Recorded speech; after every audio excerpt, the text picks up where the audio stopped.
Sabihin mo muna sa katabi mo, good morning kapatid. Good morning mo muna yan. At baka yan is hindi pa nag-good morningan. Okay? Good morning ka mo. Okay? So this morning, as I said, the Lord has very interesting message for all of us. At ito pong message na to, we know in our heart that we are doing our best to serve Him, right? Sino po rito yung may puso talaga na mag-serve para kay Lord? Taas yung kamay. Yung talagang yung buhay niya, dinedicate niya kay Lord. Taas ang kamay. Yan po tayo. Nandito tayo not only to be an spectator, but to serve God by all means. No po? Now, can you ask your neighbor, are you doing your best to serve the Lord? Tanungin mo siya. Bro, laksan mo nga yung mic ko. Mahina yata. Ha? Nagpi-feedback? Praise. Yan, okay. So, tanungin mo ulit, are you doing your best to serve the Lord? And would you agree with me, mga kapatid, na sometimes, although we are doing our best to serve God, nagkakaroon pa rin tayo ng mga moments of trials, of challenges. Amen? Now, kung yung sinasabi ko, natetest pa yung faith natin even though we know that we're serving Him with all our hearts, mind, and soul. Dumadaan po yan. At sino po makaka-relate sa sinasabi ko? Even though you're doing your best, even though you're serving Him with all your heart, mind, and soul, natetest pa rin tayo sa ating faith. Ano po? At nangyayari po talaga yan. At sa Bible po, the best character na pwede natin pag-usapan with regards to test of his faith is si Joseph. Sino po nakakilala kay Joseph? Hindi po si Joseph Ejercito Estrada. Hindi po siya. Ano po? Si Joseph po is si Joseph sa Bible. Sino nakakilala kay Joseph? Taas ang kamay. Yan. So marami pa hindi nakakilala. Ipapakilala natin si Joseph sa mga darating panlinggo. Pero ngayon, ito po yung first part. So ang title po ng message natin is The Life of Joseph, Faith Under Fire. Pakisabi, Faith Under Fire. Ano ibig sabihin ng faith under fire? No po? Sometimes, yung pananampalataya mo, yung ginagawa mo sa Panginoon, nandoon na talaga lahat. Bigay ka na, todo-todo na, sagad-sagad na. Pero sometimes, nagtataka ka, bakit yung pananampalataya mo, natetest pa? Amen? So the best person o character sa Bible na dapat natin pag-usapan is si Joseph. Can we all bow down our head, Father in heaven? This morning, we are so thankful na once more, nilid nyo kami, Panginoon, sa umagang ito sa inyong salita. Panginoon, ang dalangin ko, Lord, is pangunahan niyo kami lahat. Kayo pong makita behind, Lord God, at itago niyo po ako, Lord, sa inyong likuran at kayo pong makita, Panginoon, sa pulpitong ito, Lord. Yung boses niyo marinig, yung inyong presensyang maramdaman, Panginoon. And let your Holy Spirit be our speaker this morning. Gamitin niyo lang, Lord, ako bilang vessel na inyong salita, Panginoon. Let your wisdom and knowledge be with me, Lord, and be with us. And I pray, Lord, that you will minister to your people as they heard your word this morning. Salamat po, Lord. We claim the victory, Lord. In Jesus' name we pray, and everyone will say, Amen. Okay, now. Okay, how many of you are here who already read the life of Joseph in Genesis? Okay, nabasa nyo na. Interesting, di ba? Interesting po yung buhay nitong taong ito. Si Joseph po is isang bunsong anak, no po, ni Jacob, no po. At siya po ay may 10 kapatid na lalaki, no po.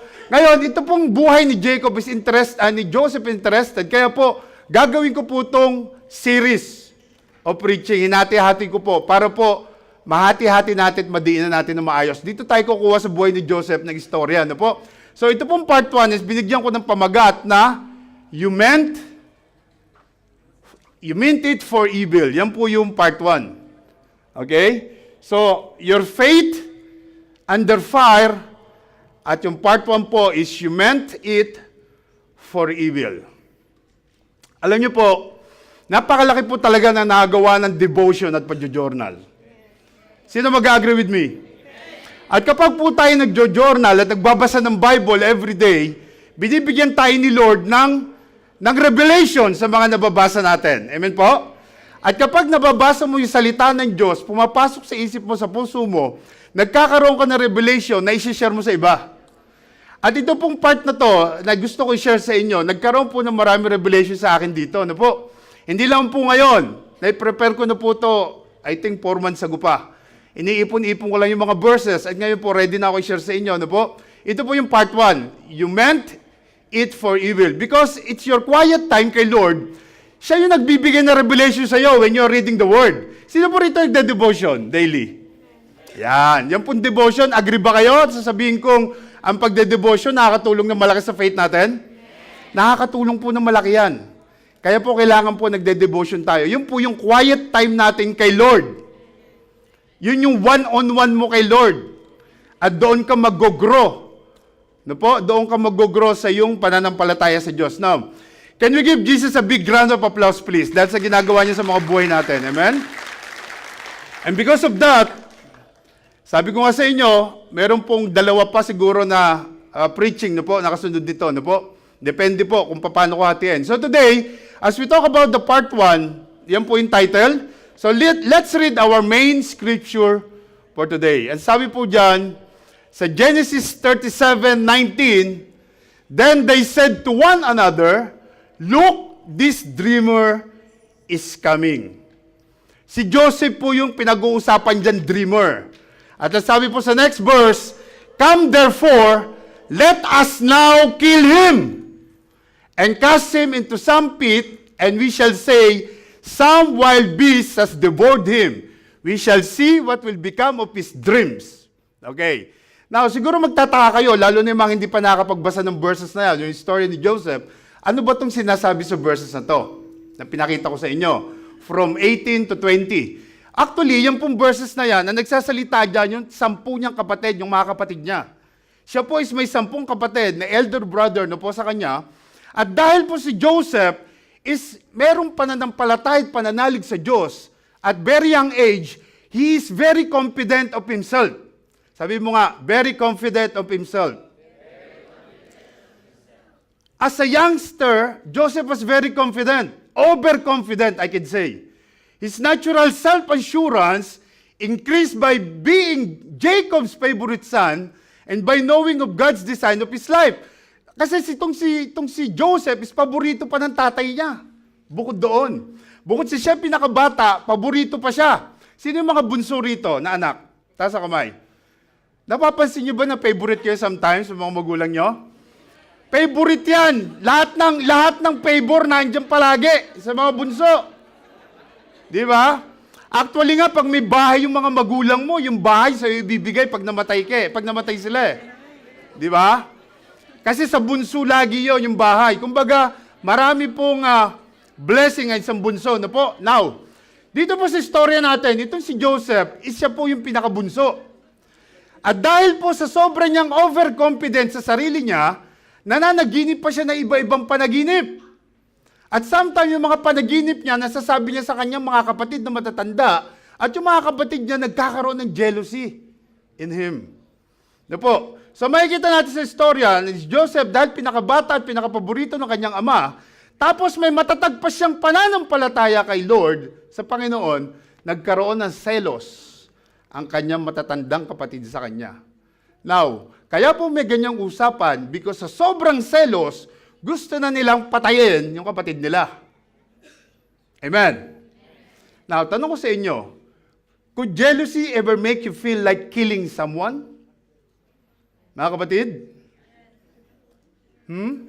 Sa sobrang selos ba, sometimes parang gusto mong pumatay ng tao? Amen. Narinig ko yung amen na malakas. Okay, grabe, no? Talagang papatay ka ng tao talaga, no? Sa sobrang selos na po. Alam niyo po, marami kang mababasa niya actually, di ba? Sa mga newspaper, bakit maraming may mga patayan dahil sa third party? Dahil sa selos. Di po? Now, dito po sa istorya natin, actually, ganyan po yung nangyari. Meron po selos sa mga puso ng 10 matatanda niya kapatid. Kaya po gusto siyang patayin na. Kaya sabi, ayan na, si Joseph the Dreamer coming na. Dumarating na siya, inaabangan siya during that time. At sabi diyan, let us now kill him and cast him into some pit. Ihuhulog daw siya doon sa isang balon na malalim na pagka pinatay siya, ihulog na lang siya roon. At ang sasabihin daw sa kanyang ama is, yung isang wild beast kinain siya, kaya siya namatay. Okay? So, meron pong selos at sabi diyan, we shall see what will become of his dreams. At mga kapatid niya nagsasalita diyan. Mga kapatid niya. Look at what happened in his story. 10 men were willing to kill their younger brother because of jealousy. Isipin niyo yun, no? Kapatid mo, sarili mo, papatayin mo because of jealousy alone. Ano po? Just over a tunic of some and some reported dreams. Alam mo yung mga dreams niya kasi, sometimes sinasabi niya doon sa mga kapatid niya, one day, luluhod kayong lahat sa akin. Eh, syempre, matatandang kapatid, ano itong bubwit na itong sinasabi nito? Kaya lit-lit mo, paano kami luluhod sa'yo? Di ba? Kasi yun yung mga dreams si Joseph during that time. Kaya yung mga kapatid niya nakabuo ng plano para patayin siya. Their deep jealousy had grown into ugly rage, completely blinding them to what was right.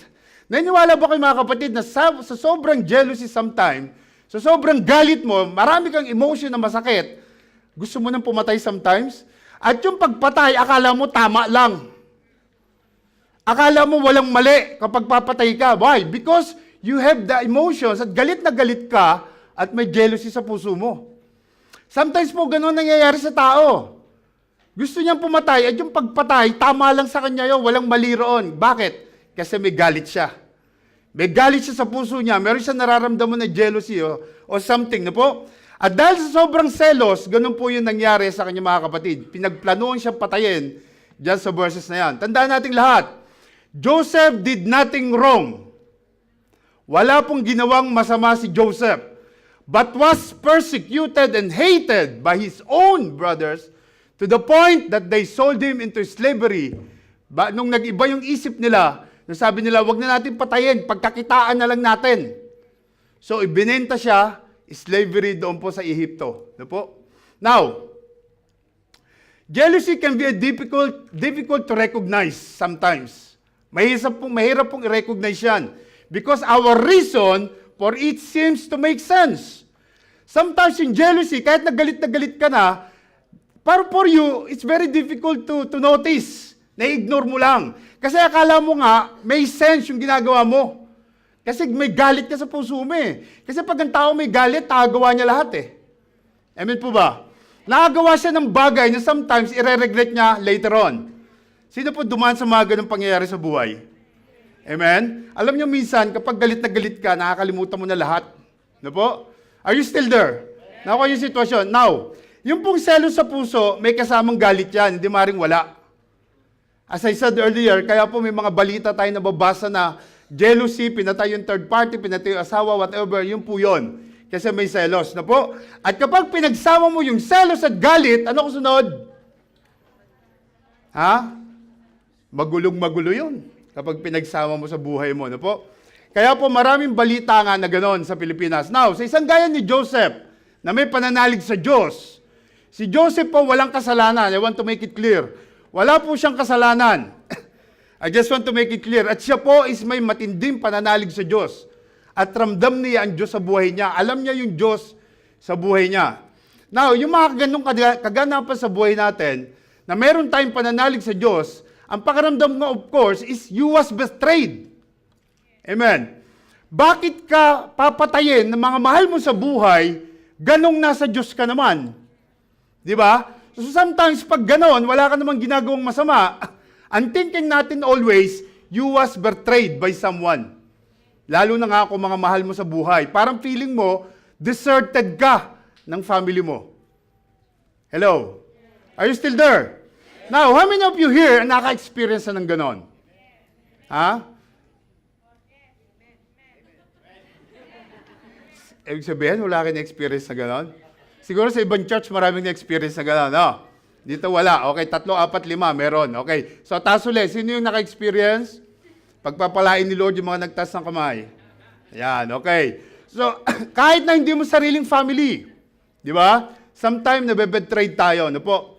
And that is the reason why the Bible teach us that believers will have various kinds of problems sa buhay na to, here on earth. Kaya po, ang sabi po sa John 16:33, ang sabi po dyan, here on earth, you will have many trials and sorrows. But take heart because I have overcome the world. NLT version po yan. Mga kapatid, ang sabi ni Lord, tayo raw mga believer o tayong mga nananampalataya na sa Diyos is talagang dadanas ng problema. Daranas ka ng challenges, dadanas ka ng issue sa buhay. At wala pong exempted dyan. Sabi mo sa kapatid, sa katabi mo, kapatid, hindi ka exempted dyan. Amen? And meron pong different trials, meron pong different issues na dinadaanan ng mga tao, lalo na mga believer. And some of them is problems of life. Yung circumstances mo sa buhay. Mga normal na problema sa buhay. Ano-ano yun? Halimbawa, nawalan ka ng trabaho. Isang problema yan na dadalin mo habang ikay buhay. Kasi po, kailangan mo ng trabaho. Sino hindi kailangan ng trabaho rito? Taas ang kamay? Lahat tayo kailangan. So pag ang trabaho na wala sa'yo, of course, sometimes kahit na may malakas ka ng pananampalataya at lumilipas ng 1 buwan, 2 buwan, 3 buwan, nagdududa ka na rin sometimes. Sino yung hindi magdududa 3 buwan nang walang trabaho? Oh, wow, amen. Ibig sabihin, wala siya talagang duda. Praise God. Alam niyo mga kapatid, sometimes, kapag ikaw, alam mo yung ginagawa mo kay Lord, okay? I want you to hear this very well. Sometimes, nagsisilbi ka kay Lord, 100% ginagawa mo kay Lord.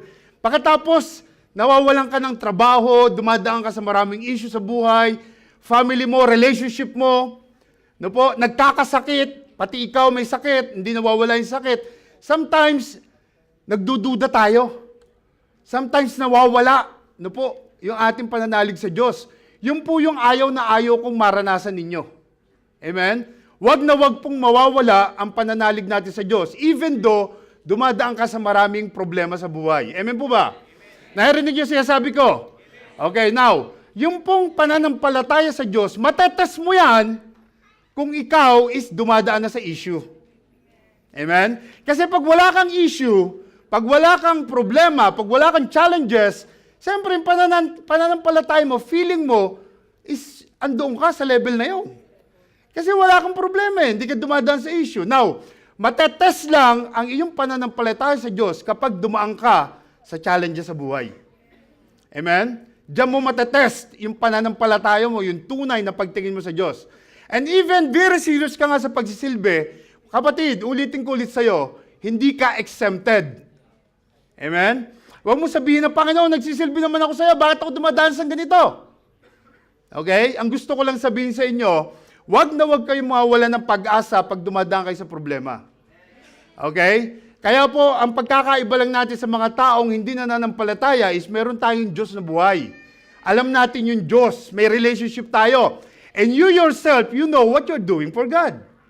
Alam mo yung ginagawa mo sa Diyos. Alam mo kung paano ko nagsisilbi. Wala iba nakakalam niya kundi ikaw lang. Amen? Ikaw lang nakakaalam ng puso mo para sa Panginoon. Amen po? Hindi naman lahat na nagsisimba every Friday may ginagawa sa Panginoon eh. Amen po ba? Yung iba naka-attend lang dyan, umuupo lang dyan. Ano po? Kaya nga po nagbibigay tayo ng mga training for you to be used for the glory of God.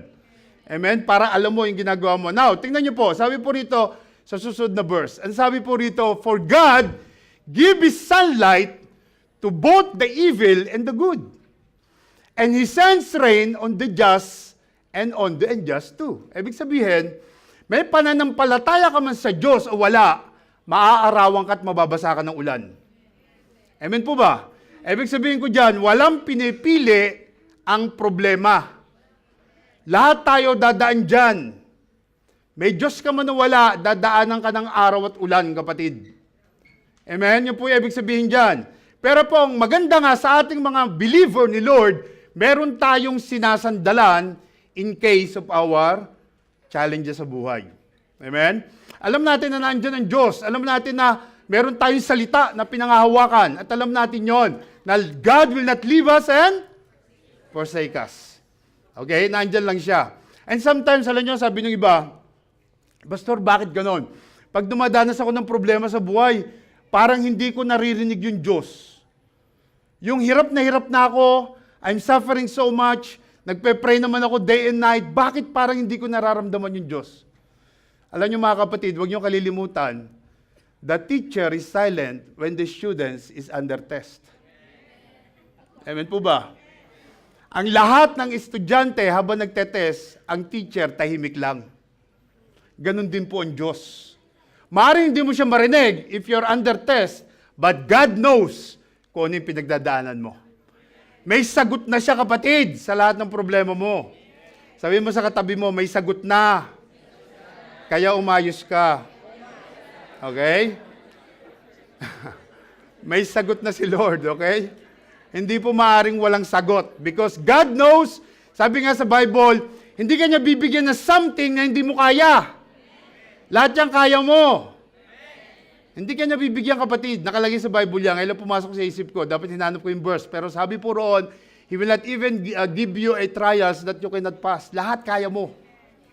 Hindi ka niya susubukan sa isang bagay na hindi mo kaya. Kaya kakapit ka lang sa pananampalataya mo. Amen? So second problem of life, satanic attacks. Sabihin mo, satanic attacks. Okay.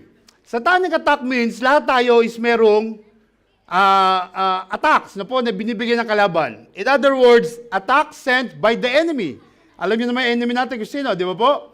Why? To discourage us. For us to be discouraged, para po mawala tayo sa focus sa ginagawa natin. To defocus us in what we're doing to God. Sabi nga ni Bishop Oriel, yan daw yung mga padas. Ano yung mga padas? Alam yung mga isda na maliliit? Alam niyo yan? Alam niyo mga kapatid, ito po, in general to lahat to para sa atin itong message to. Sometimes po mga kapatid, mismo kasama mo sa simbahan nagagamit ng demonyo para wasakin ka. Amen po ba? Ewan ko kung naalala niyo kung nandito na kayo nung tinuro ko sa Kaladia yata. If I'm not mistaken, siguro early of 2015, nagturo po ako ron, the most dangerous person in the church. Narinig mo bro? Oh, hindi lahat doon nandoon, pero tinuro ko po yon. Yung most dangerous person. No po, sa loob ng simbahan. Natalo nyo mga kapatid, sometimes po nagagamit yon. Kaya po, be aware of that. I want you to be aware, no po? Sometimes po kasi, meron tayong mga kapatiran na, paano ba sabihin yun? Yung pinababayaan nila yung sarili nila na magawit ng dyablo. Be very, very careful. As you are a believer of Christ, tandaan nyo po, kayo on target. Sabi mo sa katabi mo, target ka. Amen? Mainit na mainit sa iyo ang enemy because nananampalataya ka kay Lord. Gusto niya wasakin ang buhay mo. Ang sabi po, the thief comes only to destroy, to kill, to destroy, and to steal, to kill, and to destroy. Yan lang yung gusto niya. Wasakin yung buhay mo, nakawin yung masaya sa'yo, yung kasayahan mo, at sirain ang ministry at buhay mo. No po?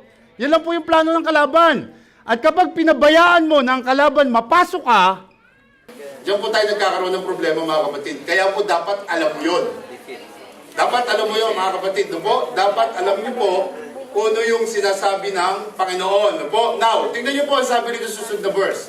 Ang sabi po rito sa susunod na verse, be careful, watch out for attacks from the devil, your great enemy. Say, your great enemy. Your great enemy. Isa pa, you make conviction. Your great enemy. Your great enemy.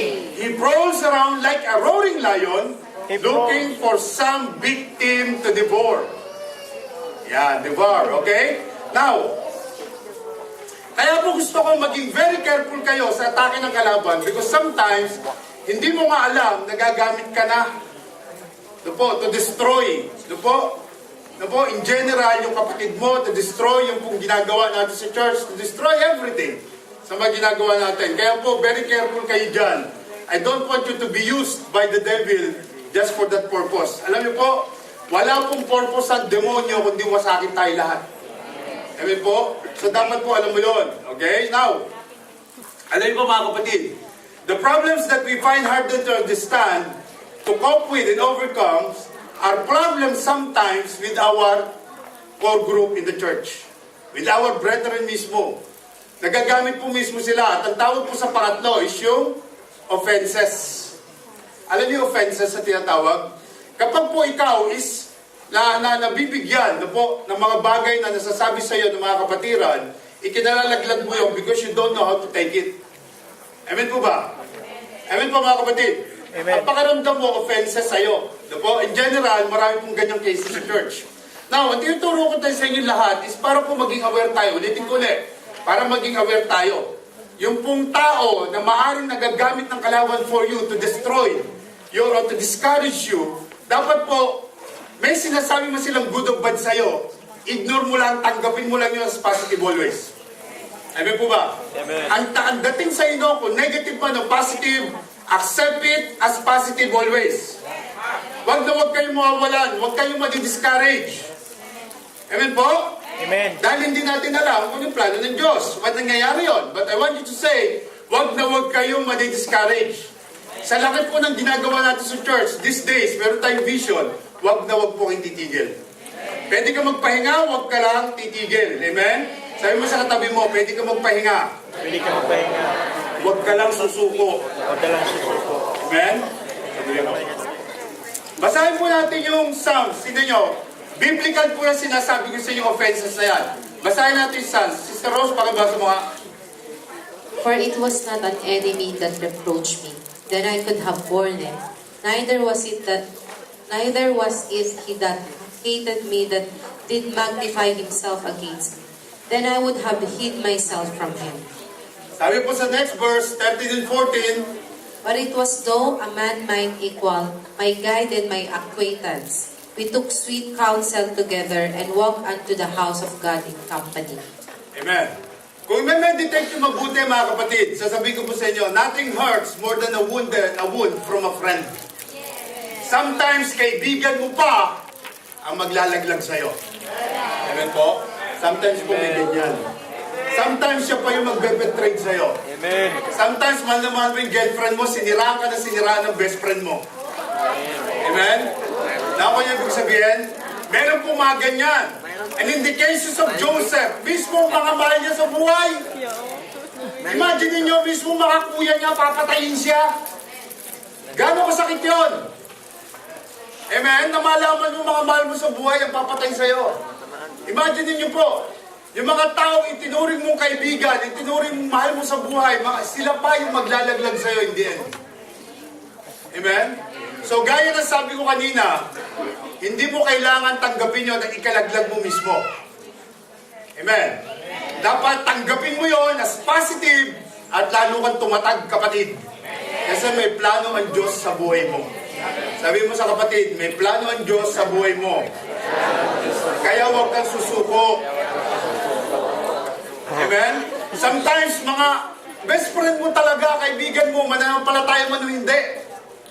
Magugulat ka na lang, sila pa yung maglalaglag sa'yo. Amen? At gusto kong sabihin sa inyo, mga kapatid, kapag may mga ganun situation, you should talk to them in privately, hindi sa harap ng maraming tao.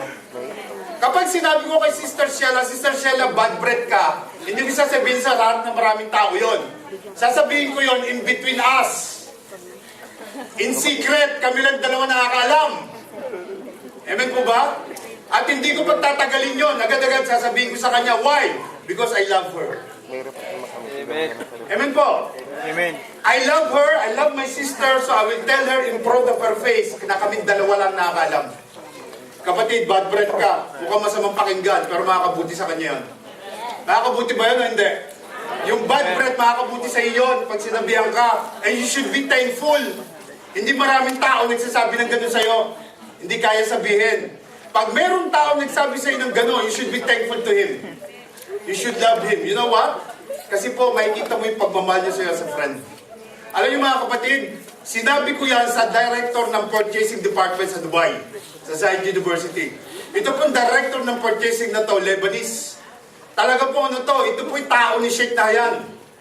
Sinabi ko po sa kanya na, sir, can I talk to you in private? Nag-usap kami dalawa sa office niya, come in my office. Sinabi ko sa kanya, sir, don't be upset. But I would like to tell you, you are bad breath. Yes. And you know what? Our relationship become different. Itinirit niya ako talaga ng ibang-iba. Alam niyo po ba sa sobrang tiwala niya sa akin, nagpapadala siya ng flower sa girlfriend niya, hindi alam na asawa niya. Sa akin pa, ako pa yung ginamit. Mali yung purpose niya. Mali yung purpose niya. Pero po, bakit niya sa akin binibigay? Kasi po ako yung mahawak ng courier sa company. Mali ko ba tanggahin yun? Ako yung magsaset ng padala ng FedEx pupuntang ibang bansa. Mali ko ba tanggahin yun? So, dati, hindi niya binibigay sa iba yun. Siya nagsusulat. Mali ko kung sino yun. Ngayon, pinagkakatiwala niya na sa akin. Amen? Why? Because of that thing only. Sinabi ko na sa kanya na vibrant siya. Tingnan mo yung relationship na develop pa. At alam niyo ba, ba't ako nakabalik sa iyo? Ginamit siya ni Lord. Siya yung talagang ginamit ni Lord, ba't ako nakabalik sa iyo? Nung nalaman niya na tatanggal ako sa Dubai, nagsisi siya, tinawagan niyo ako, wala na ako sa iyo. Kasi po nakabakasyon siya noon, 1 month. Nandoon siya sa Lebanon, nakabakasyon siya. Nung malis po ako, last day ko yon, siya yung wala lang sa party na inihanda ng Zeyo para sa akin. Siya lang yung wala. At nung nalaman niyang wala na ako, hinanap niya ako, tinawagan niya ako, at nalaman niyang wala na ako. Nakita niyo yon? You will develop friendship if you are so true with the man or with the woman. Sabihin mo sa kanya yung pagkakamali niya in front of his face at huwag mo nang patagalin. Huwag mong patagalin. Doon mo makikita yung kaibigan mo talaga. Amen po ba? Nakita niyo sinasabi ko? Hindi po masama na magsabi ng totoo sa kapwa kung kayo lang dalawa. Siyempre naman, hindi mo naman tatawagin yung lahat at sasabihin mo sa harap nila. Amen po ba mga kapatid? Are you with me?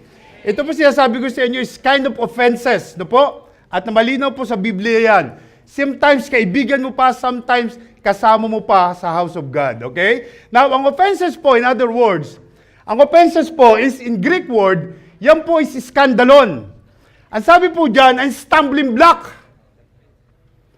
Yung pong offenses na tinatawag is stumbling block. Kapag may sinabihan ka ng ganyan, nagkakaroon ng stumbling block yung kapatid because maybe you did not say it to him or to her properly.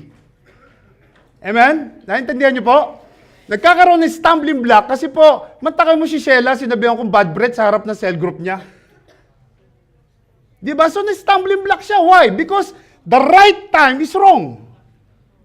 Amen po. Mali ang oras ng pagsasabi mo. So, nagkakaroon siya ng offenses. Skandalon po sa Greek word. Something that causes one to fall. Kaya po sabi ko kanina sa inyo, pangit man o magandang sinabi sa'yo, don't fall. Stand in your feet. Because God has a mighty purpose for your life. Hindi yung ikababaksak mo. Nasaktan ka man, pangit man yung oras na sinabi, ano man yung nangyari, magpakatatag ka because God has a mighty purpose for your life.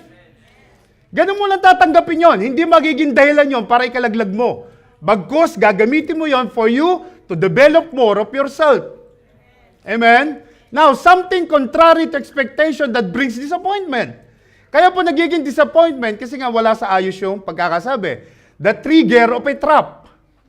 Sometimes po ganyan po yung nangyayari. Now, kung baga sa halip na makatulong, napasama pa. Amen?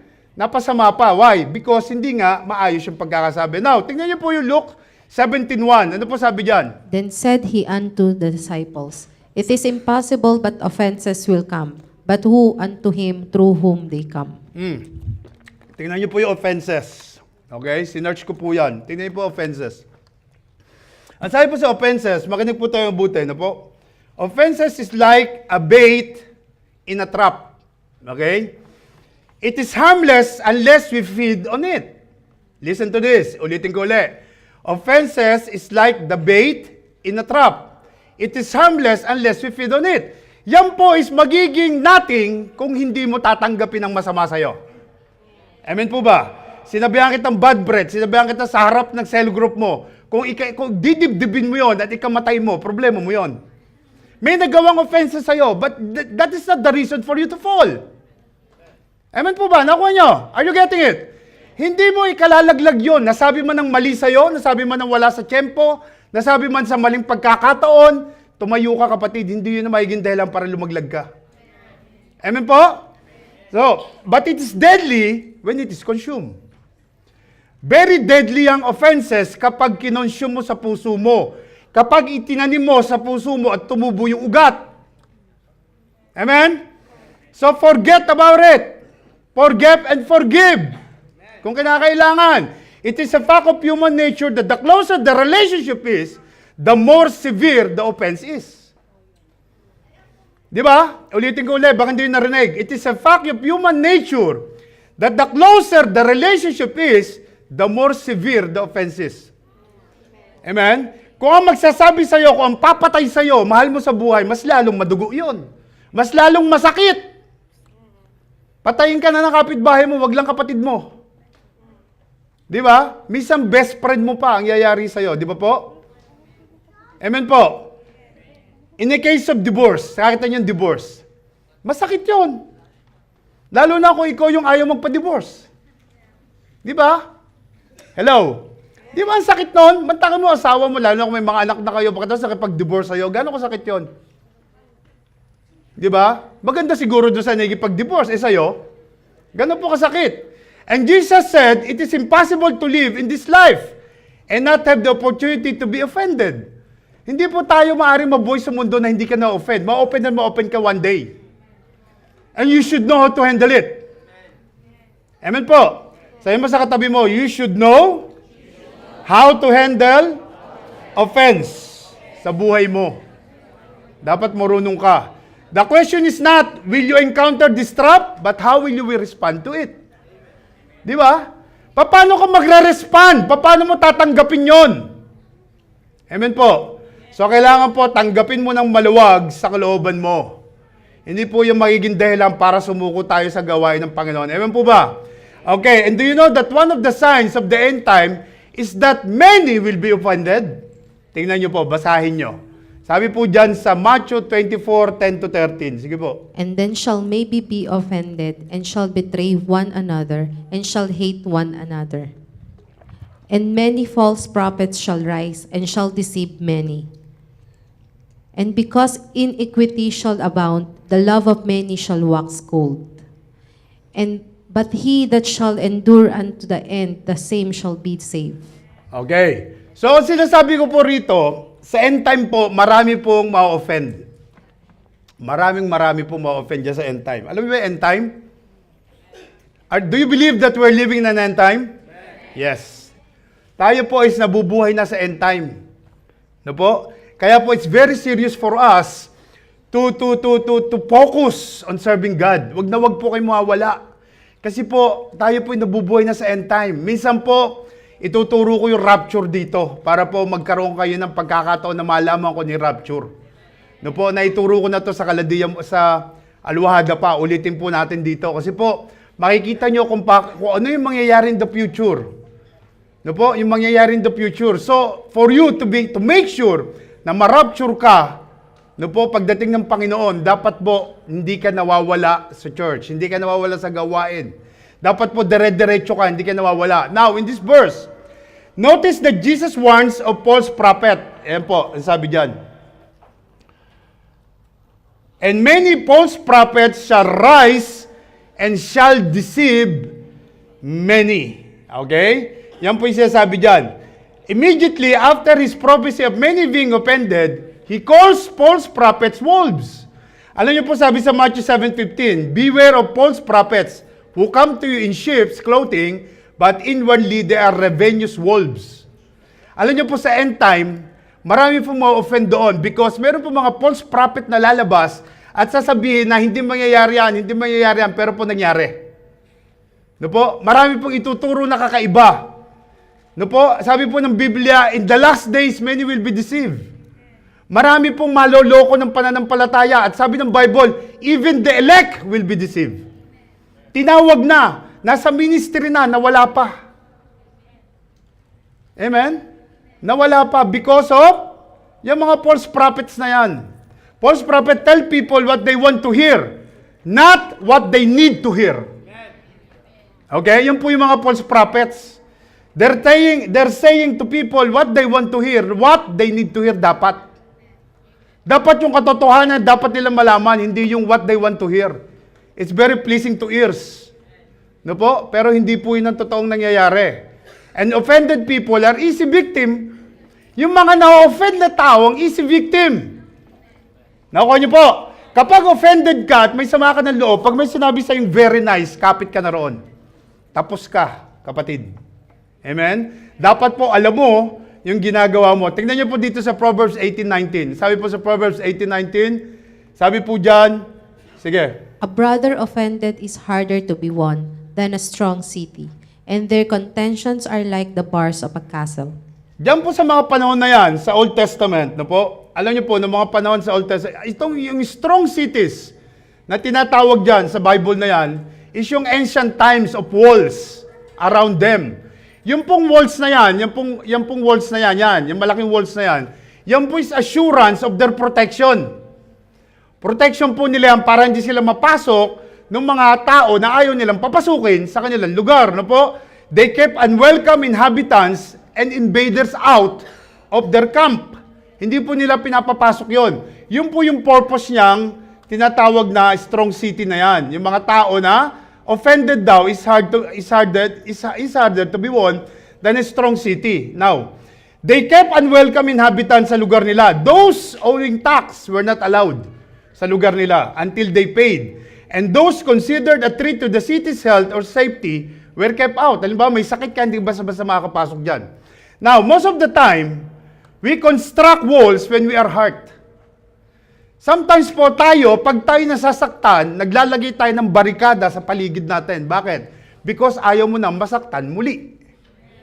Di ba? Yung mga babae na iniwan ng boyfriend o iniwan ng girlfriend na lalaki, 2-3 beses iwan yan, parang ayaw na nila. Amen po ba? Naglalagay sila ng takot, nagkaroon sila ng fear sa buhay nila, sa puso nila. Parang ayaw na nilang maulit. So they put barricade on their lives, in themselves, no? Naglalagay sila ng barakada baga. Now, we become selective, denying entry to all we fear that will hurt us. Amen po. Dapat po hindi ganon. Sabi mo sa katabi mo, dapat hindi ganon. Dapat po hindi natin pinipilter out yung mga tao that we owe something to us. Amen? We withhold access until these people have paid their debts in full. Now, eventually, our walls of protection become a prison. Sometimes po ganyan nangyayari. Kapag nilagyan mo ng so much barricade yung sarili mo at ayaw mo nang umibig muli, mapapansin mo na lang, 48 anyos ka na, dalaga ka pa. Amen? Are you listening? Sometimes ganyan po yung nangyayari sa buhay natin. Why? Because we put barricade in our life. Nagkaroon ka ng takot na humarap uli. No? Hindi po specifically sa pag-asawa yung sinasabi ko ha. In general sa buhay natin. Marami pong tao na sasaktan, di ba? Now, hindi po yung magiging dahilan para magbigay ka ng barricade sa buhay mo. Amen? Wag mong ita-turn yung offense in bitterness. Amen? Kasi sometimes, pag na-offend tayo, nagiging bitterness. Nagiging bitter ka sa tao, nagiging bitter ka sa mga taong nakapaligid sa'yo. Dapat po hindi ganon. Dapat diretso lang. Walang nasira sa'yo, walang masisira sa kanila. Sa tingin mo sa kanila. Amen? Diretso lang dapat yung, kung paano mo sila itinrato noon, itrato mo pabalik. Para wala kang problema. Kasi, kung magiging bitter ako kay Sheila, Sister Sheila, pasensya na, sample lang. Kasi ikaw yung nakikita ko diretso So, halimbawa, magiging bitter kasi isang tao, sinong talo? Amen?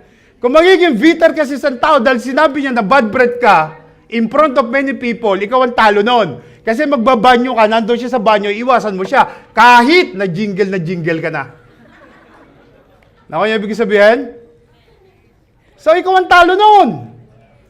Di ba? In the end of the day, ikaw lang magsasuffer. So, why suffer? Di ba? Bakit ka magsasuffer? Di ba po? Ano po sabi sa 12:15 ng Hebrews? Ano sabi? Tingnan mo. Looking diligently lest any man fail of the grace of God, lest any root of bitterness springing up trouble you, and thereby many be defiled. Nakita nyo? Sabi dyan, looking diligently, lest any man fail of the grace of God, lest any root of bitterness springing up trouble in you. At sabi dyan, and thereby many be defiled. Marami pong tao na papahamak kasi yung bitterness sa puso nila nag-ugat na. Galing sa puso yung ugat nasa talampakan ng kapatid. Why? Because of offenses. Di ba? So palipasin mo lang yon. Sabi diyan, if fruits are nourished, alam niyo yung ugat, kapag yung inalagaan mo, pagkatapos inano mo pa, tinubigan mo pa, pagkatapos pinoprotektahan mo pa, pinakain mo pa, kapatid, yan is tunay na mag-grow sa puso mo. At ikaw ang kawawa. Are you listening? Ikaw lang ang kawawa. Kapag hindi mo dinilt yan quickly, mahirap nang bunutin ang ugat na malalim na. Amen po. Amen? Subukan mong bunutin yung ugat ng nyog. Kung kaya mo. Di ba? Kasi malalim na yung ugat. Mahirap na po yun. As the offense grow, many people are corrupted. Kasi yung offense, nasa puso mo, na-offended ka, dapat hindi ka na-offend kasi ikaw rin ang kawawa roon. Maaapektuhan yung pagsisilbi mo kay Lord, unang-una. Di ba? Hindi lang yung buhay mo. Amen po? Are you listening? Ano ang sabi ni Francis Frangipane? Ang sabi niya po, bitterness is unfulfilled. Ulitin nyo, sabay-sabay tayo. 1, 2, 3. Yan. Kaya nga nasaktan ka, pinabayaan mong tumubo sa puso mo, itinanim mo sa isipan mo, sa kaluluwa mo, kaya ikaw rin na may problema. Nagkakaroon ka ng revenge doon sa tao. Amen? So, hindi po dapat ganon. Amen po? Dapat walang nabago, otherwise, ikaw rin ang mahihirapan. Take it positive always. Amen? Kasi si God naman ang pinagsisilbihan mo, hindi yung tao. Amen? We are pleasing God. We are not a pleaser of men. We are pleasing God, no po, in our lives. Habang nagsisimbi tayo, si Lord ang pinagsisilbihan natin. At alam ni Lord ang puso mo. Tingnan mo yung katabi mo, alam ni Lord ang puso mo, sabihin mo. Alam niya na nagdudugo yan. Huwag mong pagduguin. Amen? Amen po? Now, balik tayo sa istorya. Listen to this. Imagine ninyo, listen to this ha, ito na yung conclusion. Imagine ninyo kung si Joseph nagtanim ng bitterness sa puso niya. Sa ginawa ng mga kapatid niya sa kanya. Ano ang gagawin niya siguro? Ha? Gaganti siya. Imagine how different Joseph's story would have been if he had yielded to the sin of offense.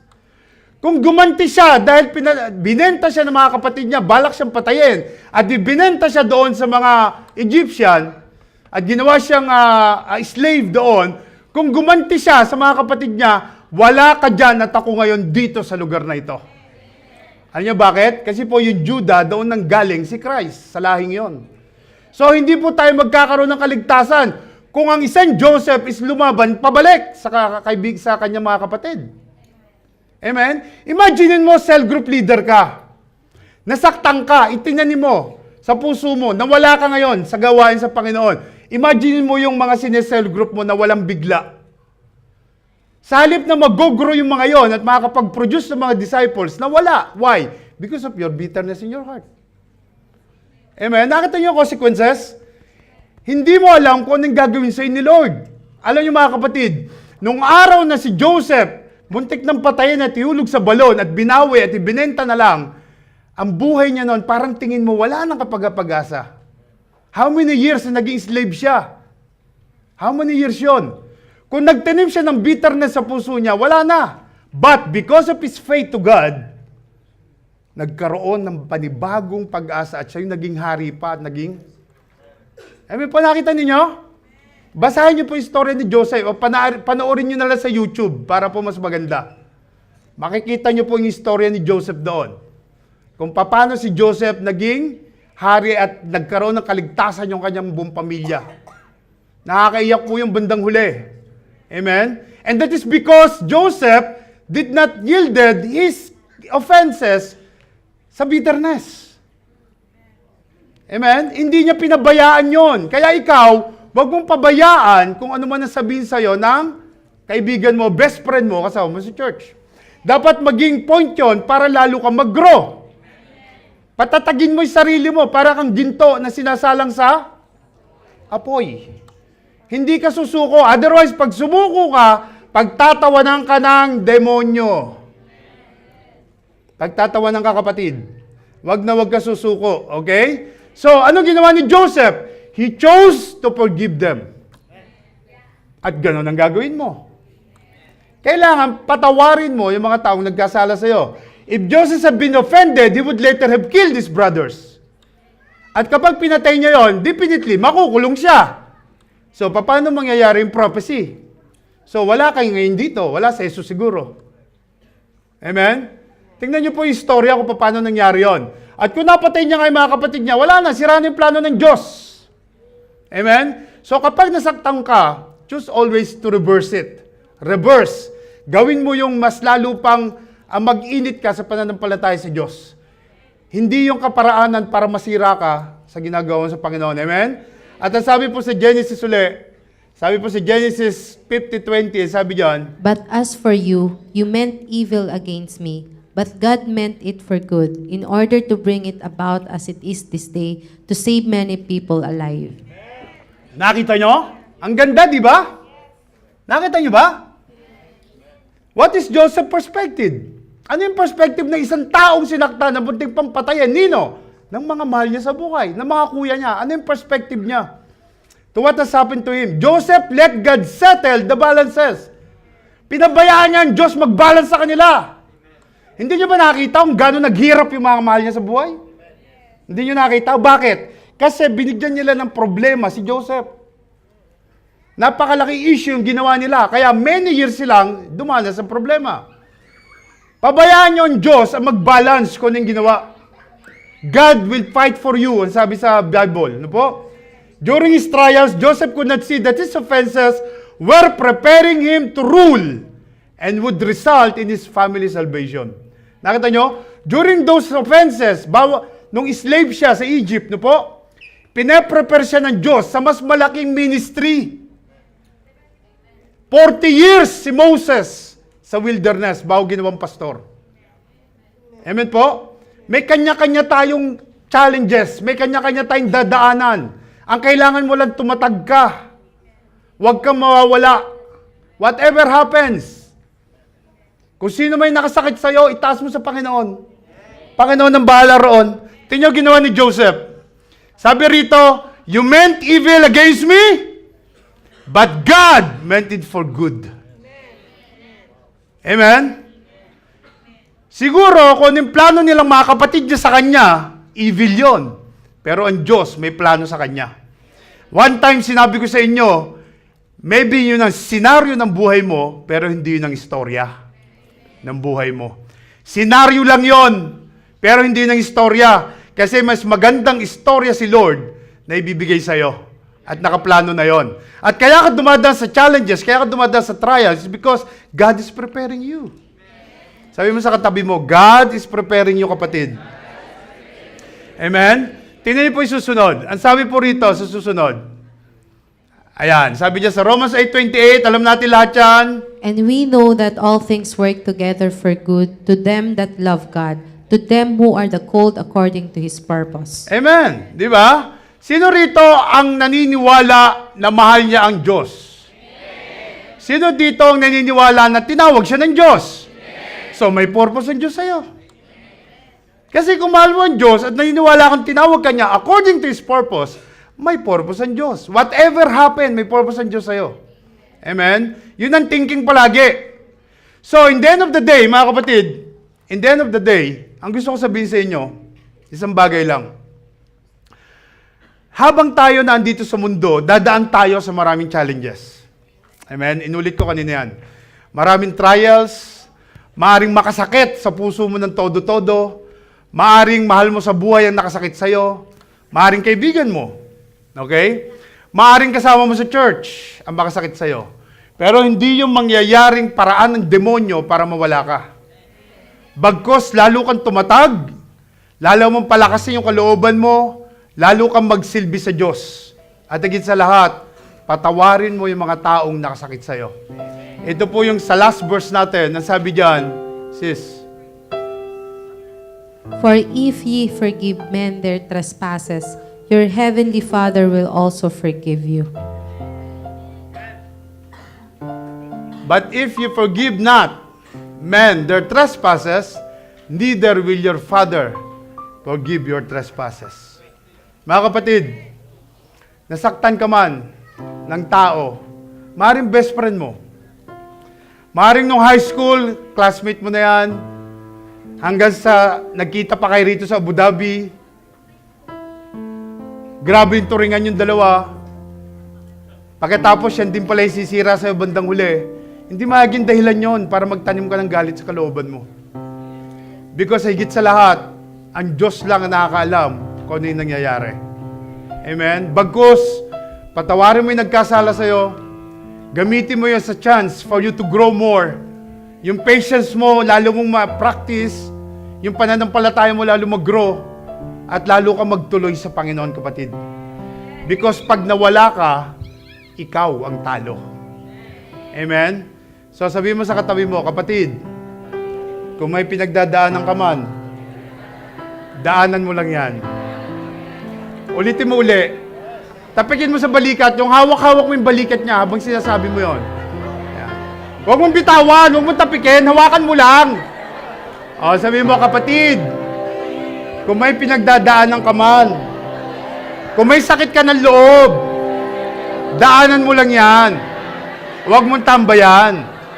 Magpatawad ka para patawarin ka rin ng Diyos Ama natin na nasa langit. Sige po, isang malakas na palakpak para kay Lord. Amen?